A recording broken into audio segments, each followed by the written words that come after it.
नमस्कार, जय श्रीराम। सर्व गोप्रेमींचे आपल्या मंगलरूप गोशाळेमध्ये खूप खूप स्वागत आहे। आज मी तुम्हाला एक अत्यंत निंदनीय आणि दुर्दैवी गोष्ट अशी सांगणार आहे। जे आपण रोजच्या वापरामध्ये प्लास्टिक वापरतो त्या प्लास्टिक संबंधितच मी आज तुम्हाला एक गोष्ट सांगणार आहे।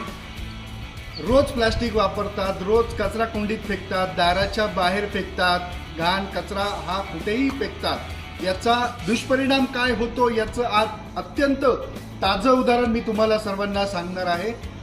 अशा केसेस आम्ही या आधी पण हाताळलेल्या आहेत, परंतु आज हा सांगण्याचा योग आलेला आहे।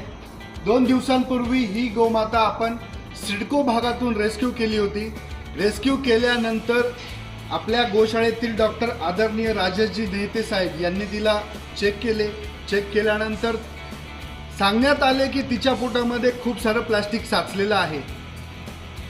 आज त्या गायीचे 4 वाजता ऑपरेशन करण्यासाठी घेतले। तब्बल 45 किलोपेक्षा अधिक हे संपूर्ण प्लास्टिक तिच्या पोटातनं काढलेलं आहे। तुम्हा सर्व नागरिकांना माझी कळकळीची विनंती आहे, प्लास्टिक वापरू नका। वापरत असाल तर त्याची योग्य ती विल्हेवाट ही तुम्ही लावा। अशा प्रकारे गाय जी आहे ती कचरा कुंडीवरती आपलं पोट भरण्यासाठी येते।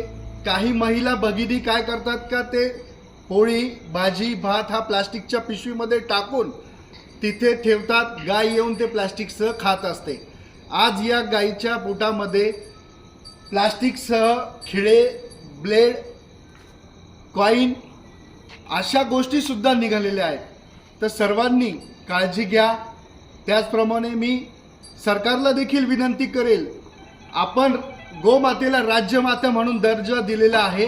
हा दर्जा फक्त कागदोपत्रीच नसून याची योग्य ती सर्वांनी काळजी घ्यावी, याचा सोक्षमोक्ष लावावा। प्लास्टिक वापरावरती संपूर्णतः बंदी आणावी।